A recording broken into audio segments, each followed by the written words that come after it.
Be ready. 15 seconds to go.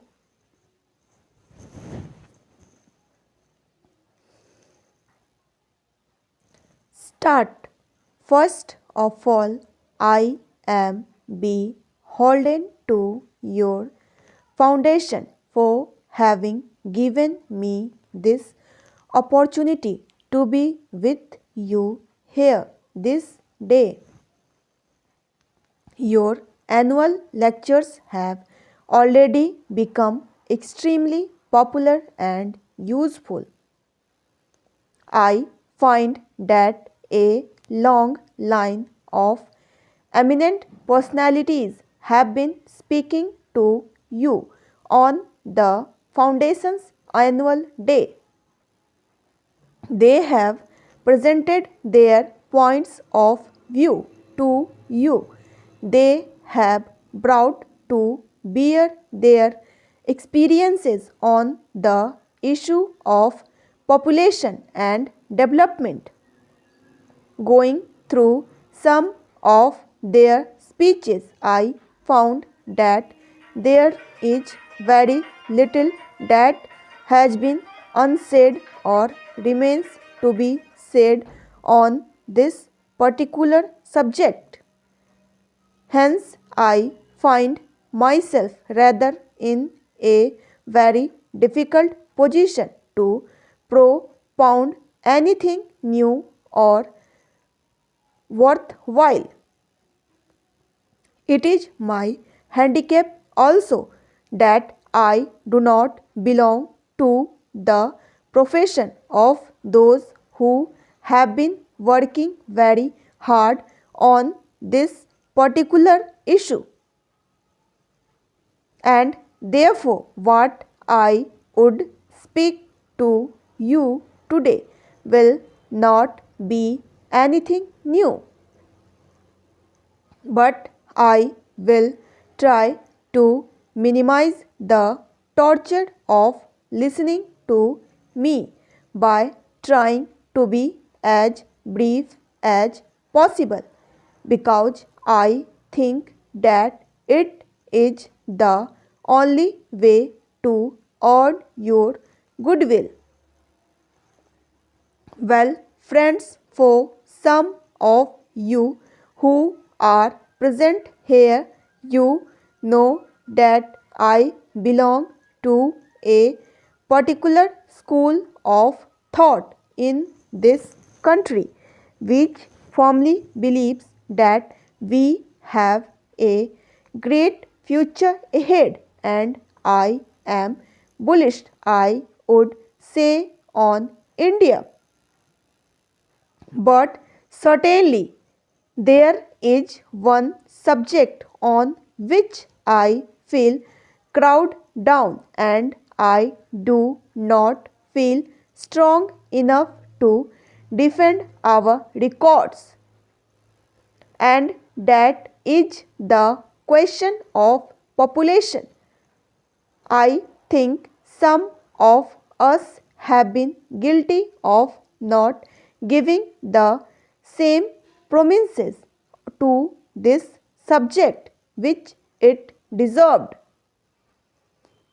Not that there were no proponents of this particular thought or idea that population is a very important dimension of a country's growth problems. Not that there were no people who were telling us why we should give more importance to it. Somehow, most of us were carried away by the ideas of sheer economic growth and development that we thought that this is a problem of number which could easily be solved. But then, when I look in retrospect and think of the days which were given to us to do something. I feel that it was one of the ironies of life that we wanted to serve the people. We forget about the numbers. We belong to a civilization, a culture which celebrates marriages. We have a fascinating concept of wedding and wedding ceremonies. We spend lots of money on sweets and laddus when babies are born. Yet at the same time, we discover what a horrifying figure the people become when the number become unmanageable, and therefore we felt that perhaps the developmental side would remain gloomy and dark unless and until the population side is brightened up and looked into in a very different manner from where we have been looking at it. In fact, when you look at the prospects of India with 850 million people already in position, and we are marching towards a mark called billion number people on this earth, we find that perhaps we will not really be able to take care of the welfare of those great numbers. That is where we feel that we are perhaps caught in a trap. In the language of the economist, it is the Malthusian trap. That is the power of earth to grow, to produce what you call the needs of the people will be totally overtaken by the power of the people to expand in numbers. About 200 years ago, when the 18th century was coming to an end, Europe witnessed a similar situation. Hundreds and thousands of people were sleeping in absolute discomfort in the lanes and balance of London, Paris, and other places. There was a wave of unrest all over. There were disturbing factors all over. There was a tide which was running so high that people did not know and could not understand as to what its meaning was.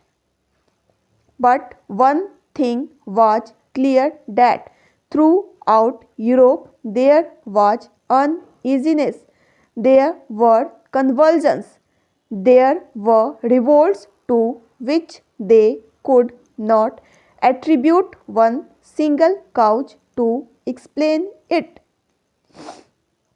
In France, of course, they found some sort of an answer in the failure of its economy and the collapse of its finances.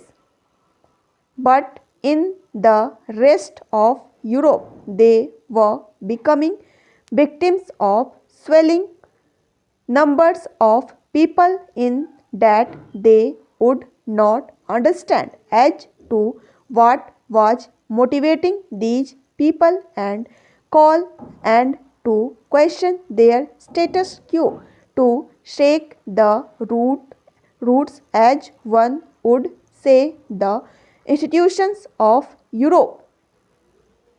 Then there came a discerning man by name Malthus, and he said that this is all happening because the power of the population has overtaken the power of the earth to produce the needs of the people. He saw them coming into the streets of London. He saw them sleeping on the naked earth without any support or without any cover. Stop!